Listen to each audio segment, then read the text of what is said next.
Izintatheli bezilokhu zinkanise ngaphandle kwamasango ejele iKgosi Mampuru ePitoli kusukela ekuseni namhlanje ngethemba lokuthi zizombona uOscar esephuma, kodwa kuze kwaphakama inhlamvu yelanga zidunguze bumnyameni njengoba ngisho amaphoyisa bengafuni ukukhuluma nabezindaba ngalolu daba. Ngokusho kwemibiko, uOscar uzohlala emzini kamalume wakhe oseWaterkloof ePitoli, nalapho ezoqhuba khona isigwebo sakhe seminyaka emihlanu ngaphandle. Umndeni kaRiver Steenkamp ukhipha isitatimende uzwakalisa ukungenami kwawo ngalokhu. Ummeli kaSteenkamp uthi umama kaRiver akakhathazekile kakhulu ngoPistorious, kodwa into emkhathaza kakhulu indodakazi yakhe angeke aphinde ayibone. June has always known the day will come.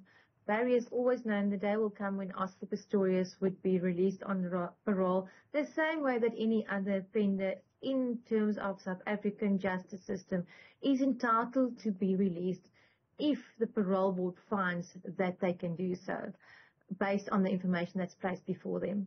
So June has always said that her focus has never been on Oscar Pistorious. During the trials, during the victim offender dialogue, whenever anything happened, she's always said her focus is not on him. Her focus is on her and Barry's journey to accept every day that Riva is never coming back. Yehlukene imibono kwizakhamuzi zakuleli ngokudedelwa ejele kuka-Oscar Pistorious Ngoshwele.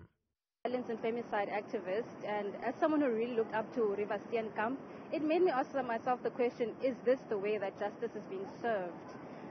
But situations are always different from when you look at them from the outside than when you look at when you're actually inside experiencing it. But nonetheless, I would like to send a message of support to the Steenkamp family, the River Steenkamp Foundation.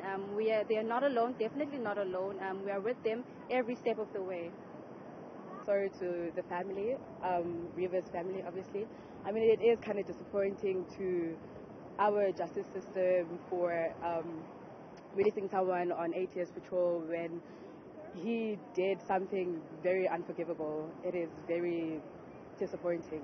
And I'd like Phakathi kwezinto okumele uPistorious azenze ukuthola usizo mayelana nokulawula ukucasuka kwakhe kanye nokwenza imisebenzi yomphakathi kuze kube uqeda isigwebo sakhe ngoZibandlela ka-2029.